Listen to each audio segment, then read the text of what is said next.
Os presento al profesor Hans Selye, la máxima autoridad que ha habido en el mundo en todo lo relacionado con el estrés. De origen húngaro, formado en Praga, se fue a la Universidad McGill en Canadá como ayudante de laboratorio y acabó siendo el jefe de todo el departamento de investigación después de 25 años. Cuando hablas de estrés, hablas de Selye, porque Selye fue el gran descubridor de los mecanismos del estrés. Y os voy a contar un poco lo que pone aquí.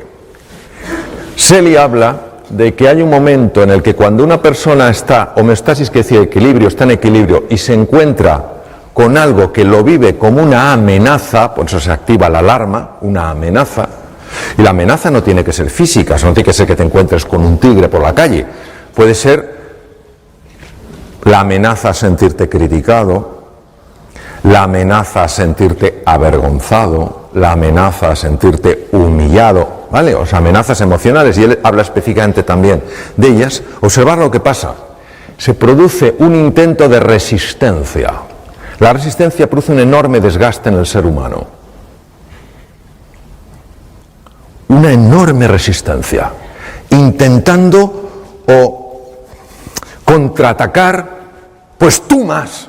¿Sabes lo que os digo? Pues tú más. O huir, yo quiero salir de aquí, me quiero esconder, o bloquearte. Son las tres formas de resistencia que utiliza el ser humano y también los animales. Y fijaros lo que dice Selye. Y bueno, lo dice y sabemos que es así. Pero lo primero que dijo fue él: cuando estás mucho tiempo en esta fase de resistencia, llegas a lo que se llama exhaustion stage, la fase de agotamiento, de breakdown, de hundimiento, y aquí es donde hay más posibilidades de que aparezca la enfermedad. Porque el organismo se ha agotado de tanto resistirse. Se ha agotado. O sea, imaginaros que alguien me está empujando y yo estoy así. Claro, después de un rato yo estoy que no puedo con el cuerpo. Lo bonito es ver cómo el encuentro afecta a esa fase del agotamiento.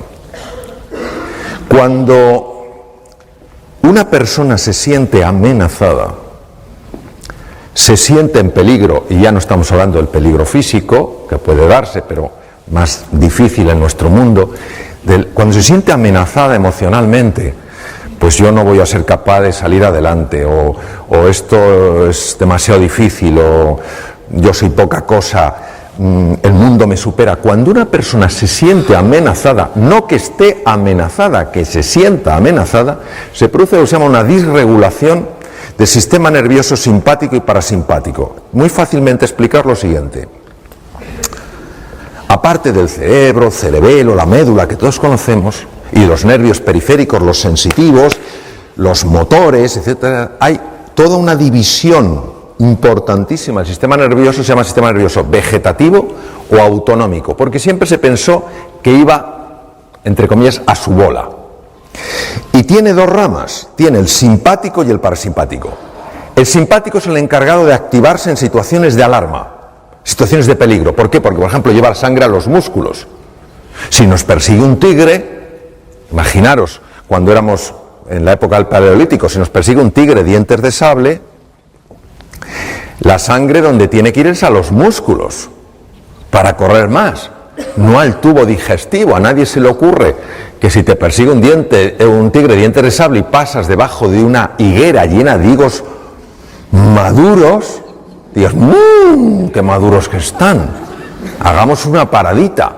Porque claro, el tigre dientes de sable dice, me lo como, pero además es que se merece que me lo coma. Pues claro, bien, entonces, ¿qué quiere decir? Que el sistema nervioso simpático se activa en situaciones de alarma, situaciones de amenaza. Por tanto, cuando alguien se siente amenazado, los dos sistemas, simpático y parasimpático, que están perfectamente regulados, para estar atento y a la vez relajado, ya no estás relajado, ya estás en situación de amenaza. ¿Cuál es el impacto de esto? El impacto de esto, de la hiperactividad del sistema nervioso simpático, es muy conocido.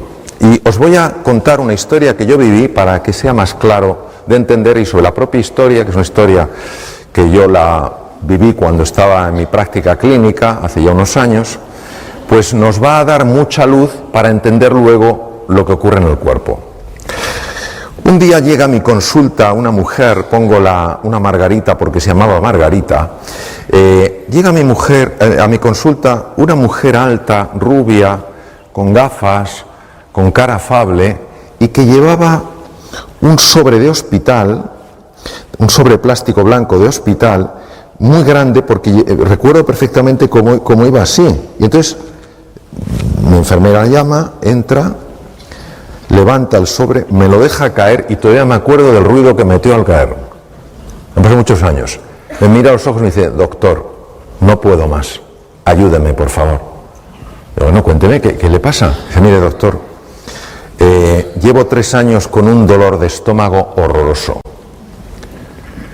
Me han hecho de todo, le traigo todas las pruebas, una cosa así, le traigo todas las pruebas, estoy con omeprazol, ¿sabéis lo que es omeprazol? Como decían los hermanos Mayo, bienvenidos al club, ¿sabes? Estoy con omeprazol, con 40 miligramos de omeprazol, entonces no existía el lansoprazol, pantoprazol, solo existía el omeprazol, que era una medicación que te dejaba el 90% del estómago sin secreción. Dice, no me encuentran nada, me han hecho de todo, pero yo no puedo seguir viviendo así. Dice, Margarita, tengo que echar una ojeada a las pruebas. Y sí, doctor, estuve 1 hora, y estoy acostumbrado a ver esas pruebas, claro. Estuve 1 hora viendo aquellas pruebas, todo normal. ¿Sabéis lo que son las endoscopias? Eso de abra la boquita que no se va a enterar. Sédeme, por favor. Yo recuerdo una vez, yo todas las pedía con sedación. Me acuerdo una vez que me viene un enfermo y me dice, me viene primera vez a la consulta y me dice, doctor, si usted me va a pedir otra endoscopia, prefiero que me abra en canal. Una cosa tremenda. Bueno, total, la última endoscopia, Margarita, hacía 2 meses, todo normal. Lo veo, sí, todo normal. Y entonces empiezo a darle vueltas al tema. Yo llevaba ya estudiando esto años. Y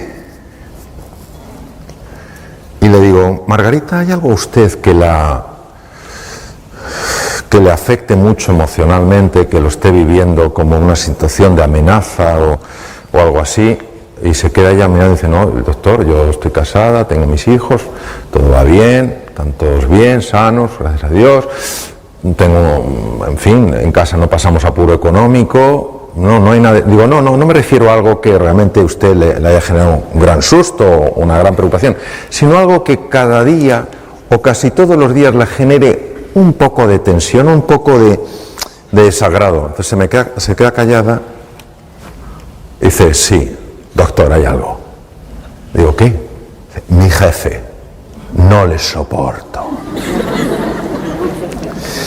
En ese momento me vino como un insight, dije, Margarita, ya tengo una posible solución para usted.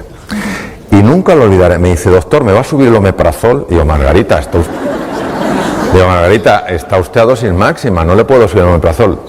Y va y me pide como en tono suplicatorio, ¿me pedirá entonces otra endoscopia?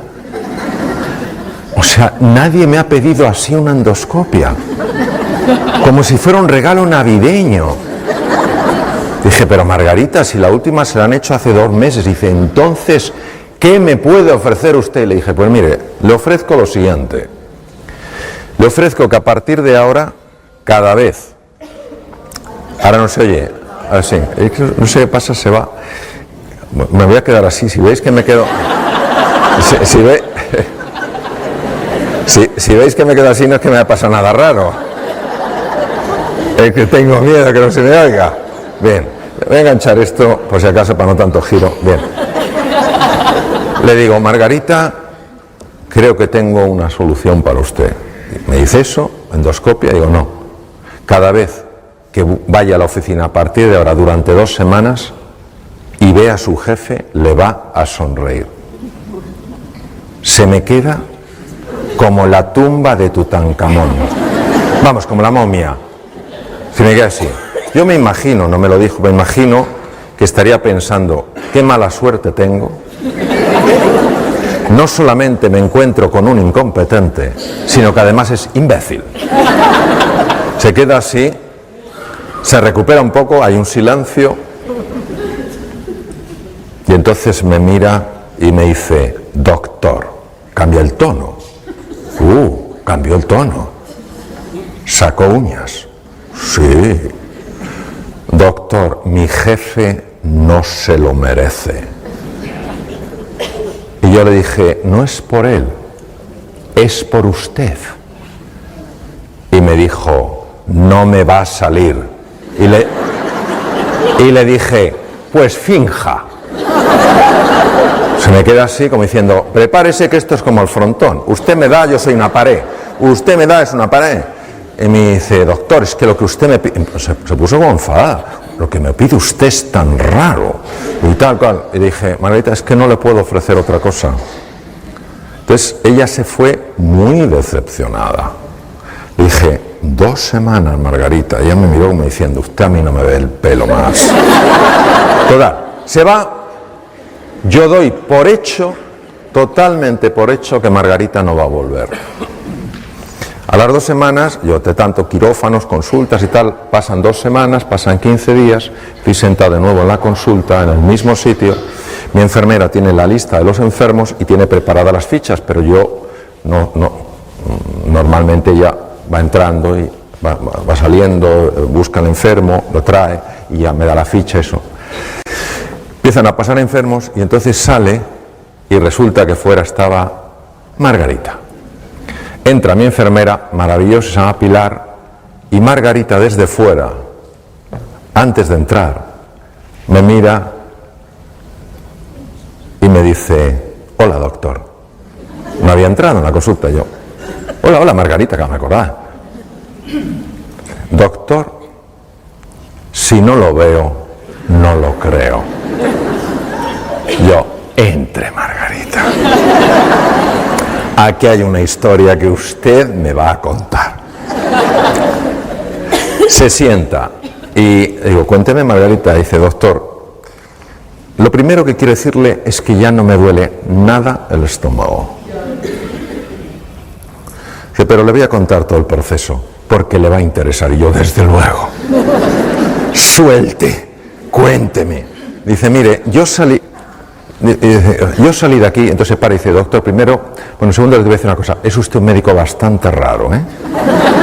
Y le dije, sí, eso me han dicho. Dice, bueno, le cuento. Yo salí de aquí pensando que era una estupidez lo que me había dicho. Pero no sé por qué decidí probarlo. Total, me había dicho 2 semanas. Dije, lo voy a probar, voy a experimentar, a ver si lo que me ha dicho ese loco funciona. Digo, cuénteme. Dice, mire, el primer día,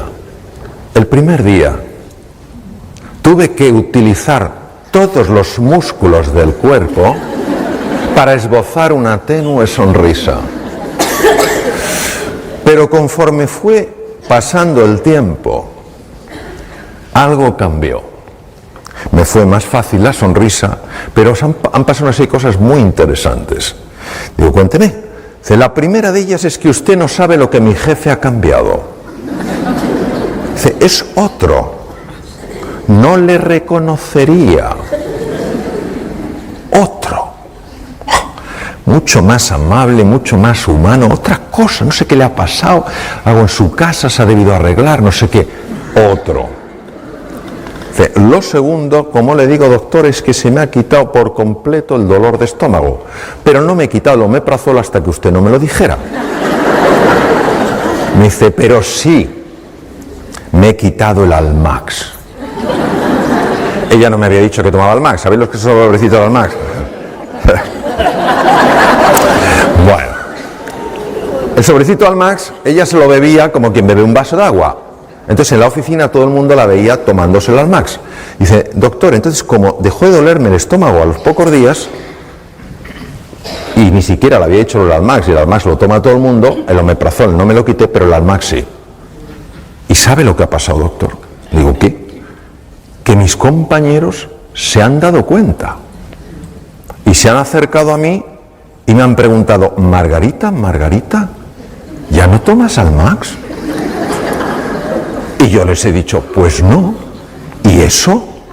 Pues que me he encontrado con un médico que me ha dicho dos cosas y se me ha quitado el dolor de estómago. Va, me mira y me dice, doctor, prepárese que le viene toda la oficina. Entonces, el tema es...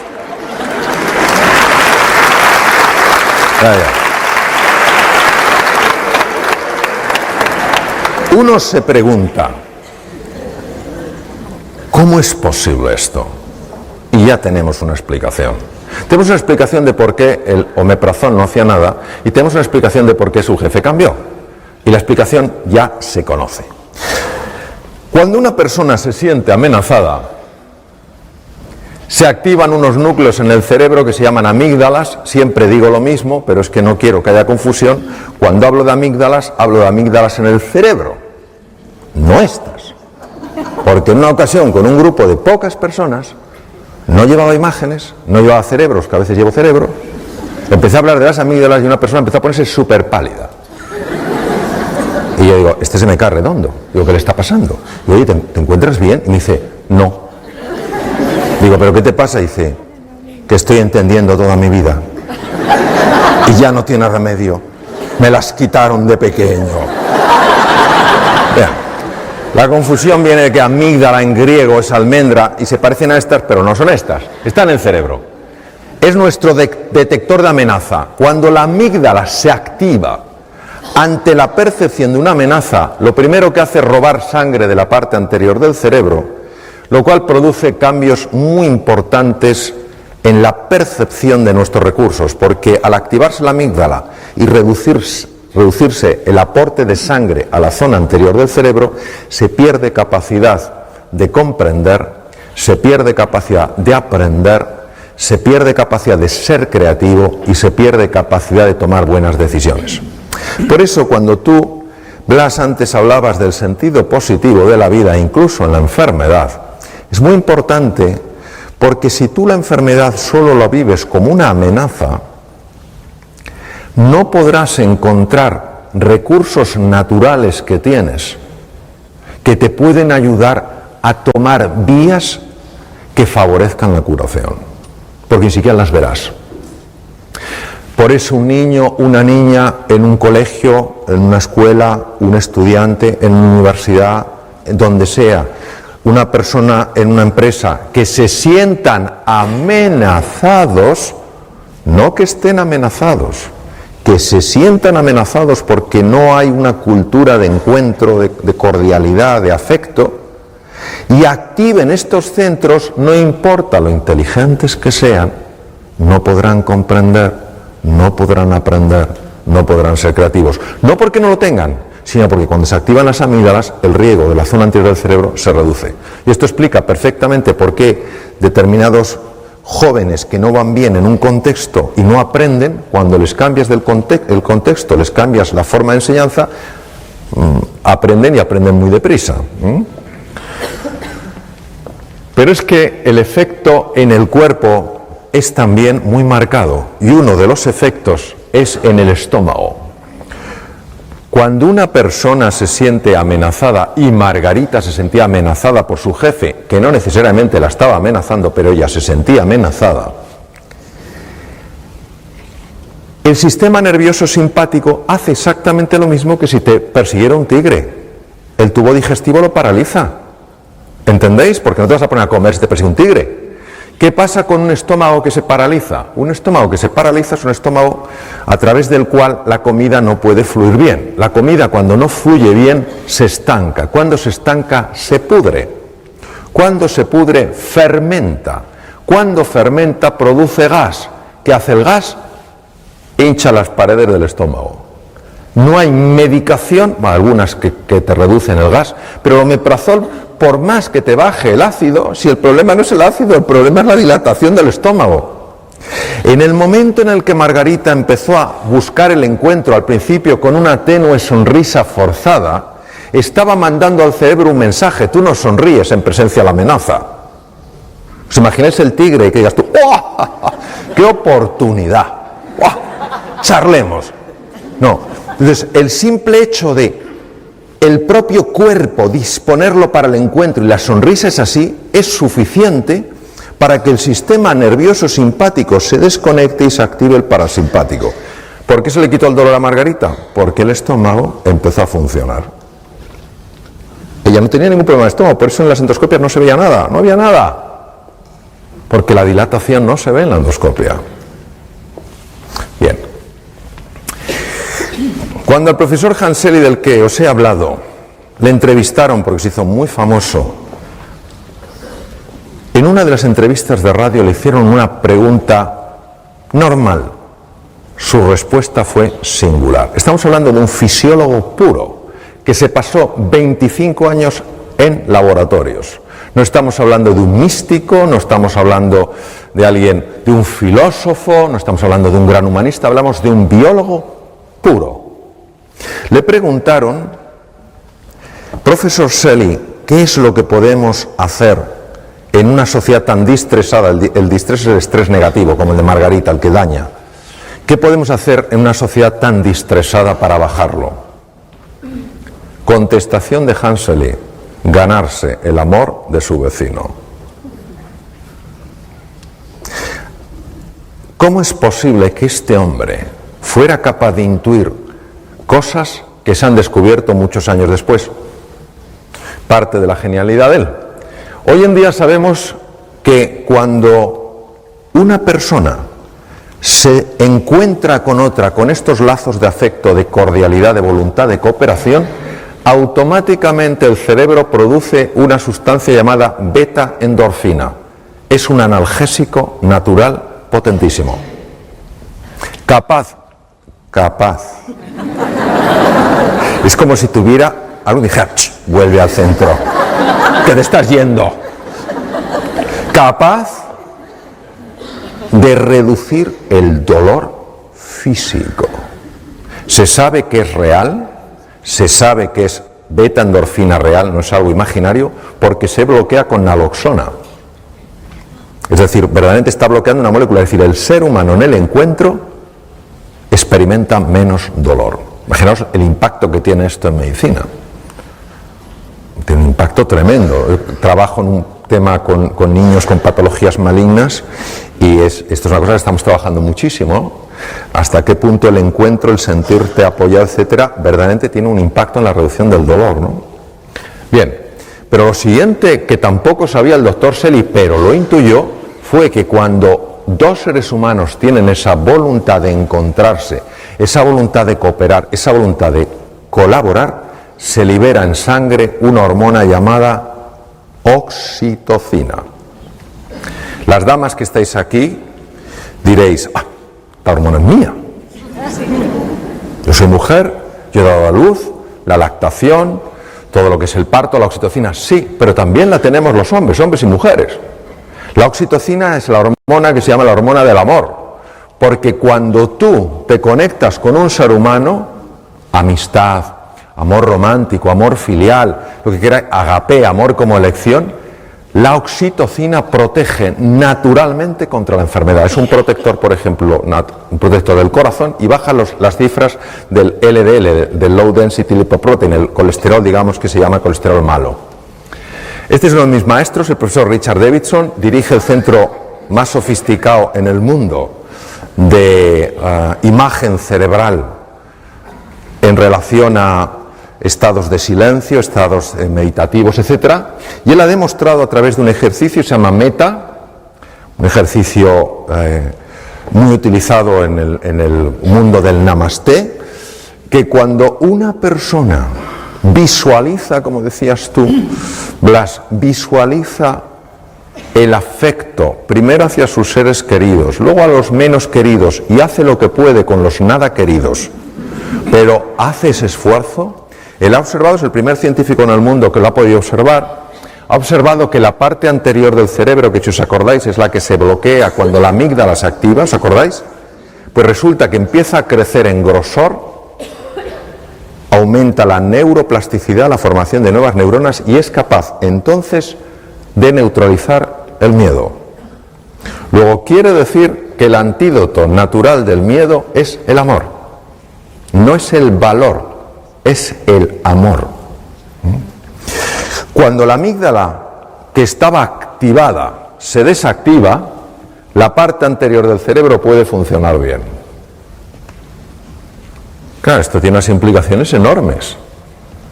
Porque quiere decir que una persona que se siente amada, que se siente querida, es una persona que intelectualmente va a funcionar mejor. Y una persona que se siente humillada, que se siente avergonzada, que se siente empequeñecida, intelectualmente va a funcionar peor. Porque esos estados de ánimo están afectando al funcionamiento de su cerebro.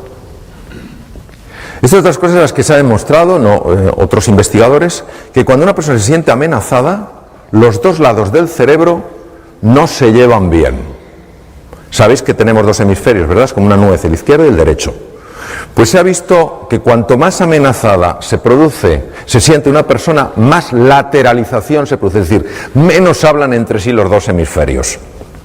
¿No os parece que lo lógico sería que ya que tenemos dos hemisferios por lo menos se lleven bien? Parece de cajón. Pues no, se llevan mal. ¿Cuál es el problema? El problema es que el lado izquierdo, el hemisferio izquierdo, es muy bueno en unas cosas. Es muy bueno en razonamiento lineal. Esto me lleva a esto, esto me lleva a esto, esto a esto. Es muy bueno organizando, es muy bueno estructurando, es muy práctico, muy organizado, muy fiable en eso. Pero el hemisferio derecho es mucho más imaginativo. El hemisferio derecho además es el que tiene más conexión con el cuerpo físico.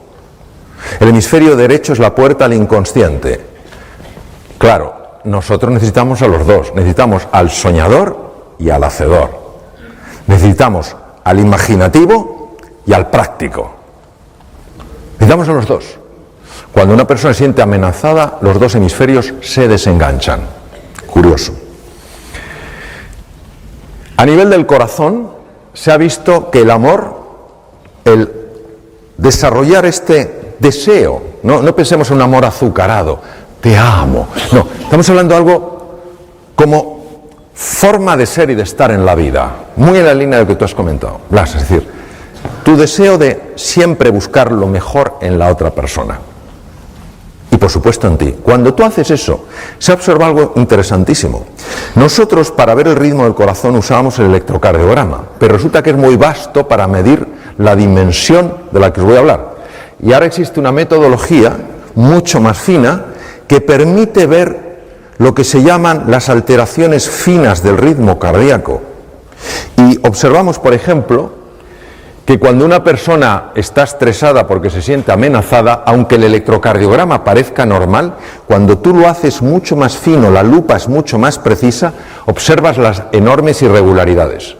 Pero cuando la persona activa el otro sistema, el parasimpático, que es el que se activa en el encuentro, fijaros qué ritmo más curioso toma el corazón.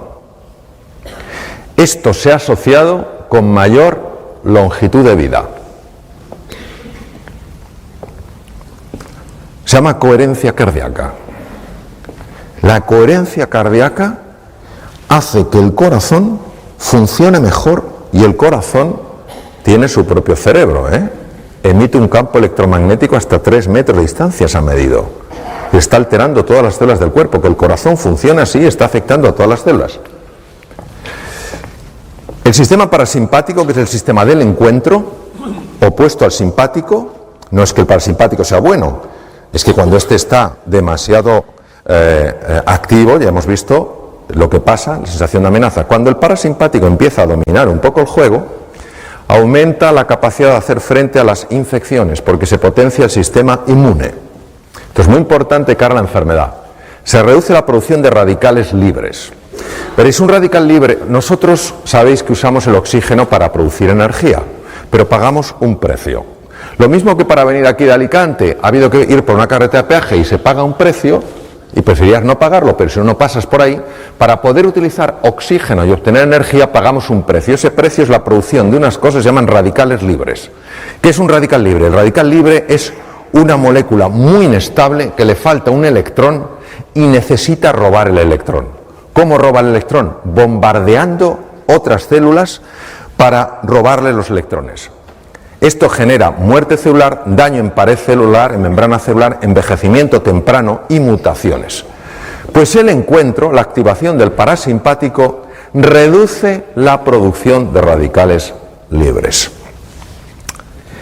Lo que veis ahí en las puntitas de los cromosomas se llaman los telómeros, y uno de los descubrimientos más importantes que se han hecho jamás en genética. El telómero se descubrió con microscopía electrónica. En los extremos de los cromosomas, lo que veis en color rojo, no se sabía muy bien lo que hacía. Los cromosomas son como unos estuches donde está el ácido, el DNA, el ácido desoxirribonucleico enrollado, el material genético. Cada vez que una célula se divide, tiene que duplicar los cromosomas para que a cada célula hija vaya el mismo número de cromosomas. En ese proceso el telómero se adelgaza. Si el telómero se adelgaza más allá de un cierto nivel, la célula ya no se puede reproducir. Si no se puede reproducir, una vez que esa célula llegue a su tiempo de vida, se muere. Es decir, la base del envejecimiento y la destrucción de los tejidos. Sorprendentemente, observaron que algo misterioso reparaba los telómeros y no sabían lo que era. Hasta que una investigadora australiana y un equipo de investigadores norteamericanos, la doctora Elizabeth Blackburn, demostró que es una estructura enzimática llamada la telomerasa. 2009 es el año en el que ella ganó el Premio Nobel de Medicina y Fisiología por el descubrimiento de la telomerasa. Elizabeth Blackburn estudió a madres que tenían niños con patologías cerebrales que exigían una atención constante. Algunas de estas madres tenían la ayuda de sus maridos, de la comunidad, pero había algunas que estaban totalmente solas haciendo frente a ese desafío. Habían volcado toda su vida en el cuidado de su hijo, de su hija, que había nacido así, ¿vale? Localizó a estas madres que se sentían solas en su lucha. Les extrajo sangre y midió tamaño de telómeros y cifra de telomerasa. Tamaño de los telómeros era muy bajo, cifras de telomerasa bajas.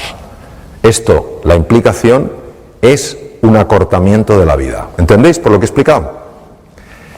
Se le ocurrió que a todas esas madres que ella había localizado de motu propio, ponerlas en contacto para que hablaran, para que pudieran compartir sus penas y sus alegrías, para sentirse comprendidas. De nuevo la presencia del encuentro, del amor.